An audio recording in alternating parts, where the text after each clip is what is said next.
So I recently purchased a small boat and now I need to be able to pull a small trailer around. So today I'm going to be installing the CURT 2-inch Class 3 tow hitch kit for the Subaru Crosstrek. I'm going to show you how. I went with a CURT manufacturing Class 3 tow hitch kit. It's specific for a 2018 to 2021 Subaru Crosstrek. It comes with a 2-inch hitch, so pretty universal. I chose this one because it's only this portion that's exposed under the bumper. Everything else is hidden, so very low profile. And it comes very complete. So the instruction manual is very easy to follow, very clear. Looks like first steps we're gonna have to remove some plugs that are already on the chassis to get the access holes so we can feed the hardware through the chassis and bolt the hitch on. As far as tools go, there's not much required, just a torque wrench so we can torque the hardware to 110 foot-pounds.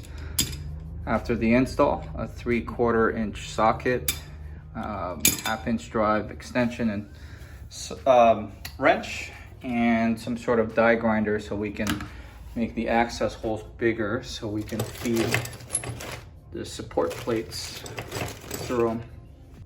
This tow hitch is rated for 3,500 pounds and tongue weight of 525 pounds, but I would never recommend pulling much more than 1,600 pounds with a Crosstrek. Under the car, you'll find 3 plugs on each side. The ones we need to remove are the outer ones. Leave the middle one in place.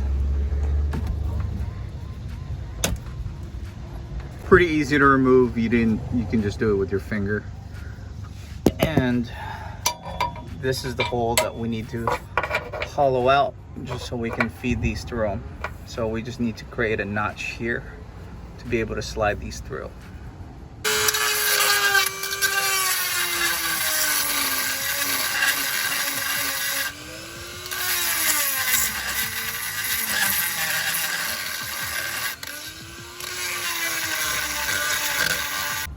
You just want to notch it enough so you can easily slide these in and out. And then we're going to spray paint these so they don't rust.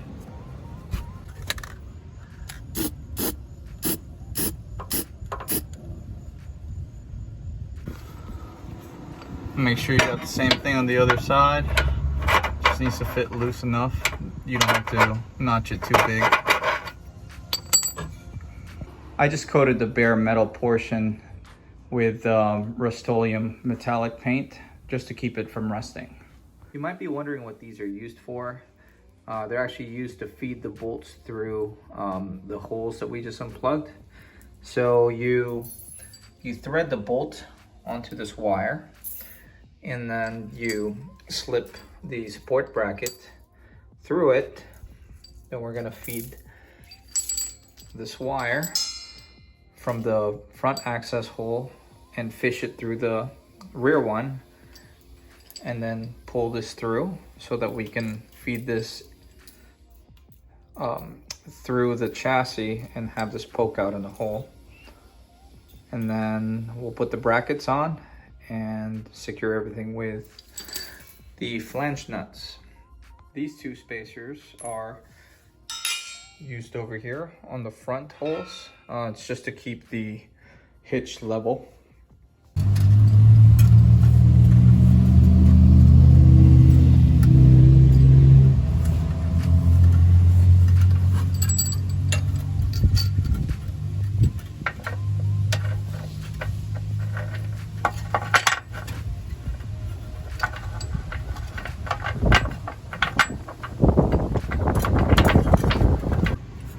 Once you're able to get the bolt through, the bracket should still be lined up with the string. So it's as simple as pulling it down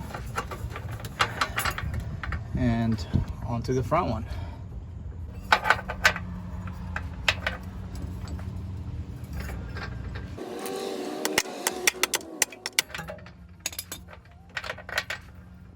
Sometimes it takes a little bit extra force. I should have probably just notched the hole bigger.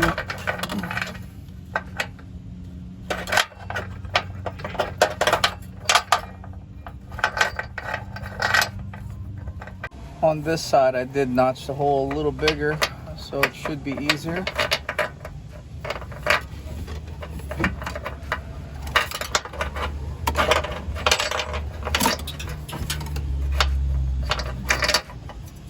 That's it. Before we start securing the hitch to the chassis, we have to put these spacers through the front wires and then feed all 4 wires through the 4 mounting holes and start lifting it up and then securing it.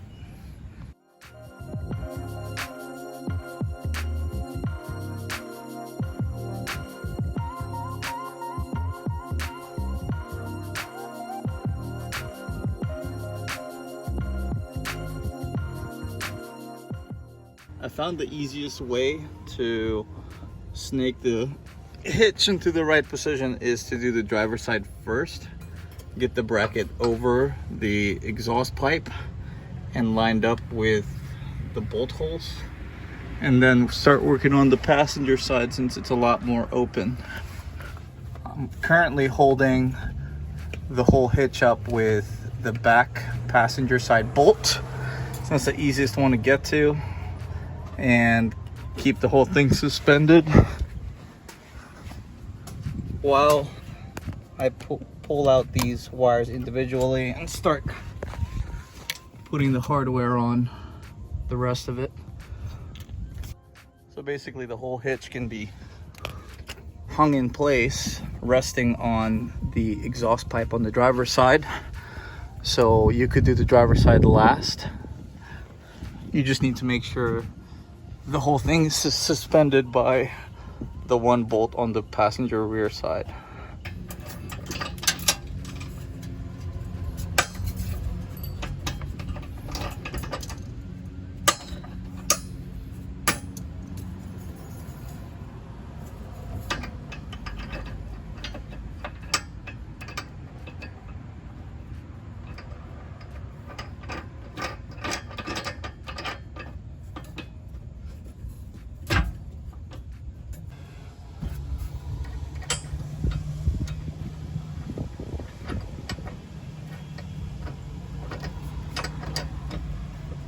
I found it to be very beneficial to have multiple extensions, just so you have more room to swing the wrench back and forth. So I would recommend using 2 or 3 extensions.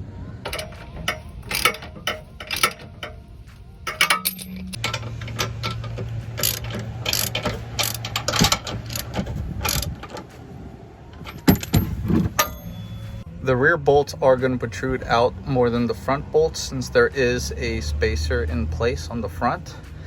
That's just to keep it level. Once you have all 4 bolts and nuts in place, it's time to torque them down to 110 foot-pounds.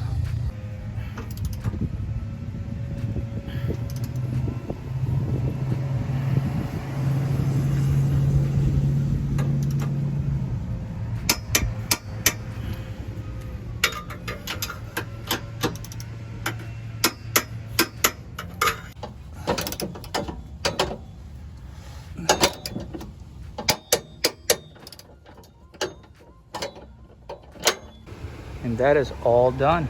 That's what it should look like. From behind you can't see the bar at all, just the hitch. And this is what it should look like under. If you want to tow something like a trailer, you are going to need to get one of these hitches. This is a universal one with 3 different sizes. This is the 2-inch one I usually use for a car trailer, for a different truck, different vehicle. Slide the pin through and it's ready to pull something. But I'm most likely going to use it for a bike rack for majority of the time, so I no longer have to stuff that inside my car. If you found any of this information useful or helpful, make sure you smash that like button. And if you like this kind of content, consider subscribing to my channel. But for today, this is going to be it. Thank you for watching. See you in the next video.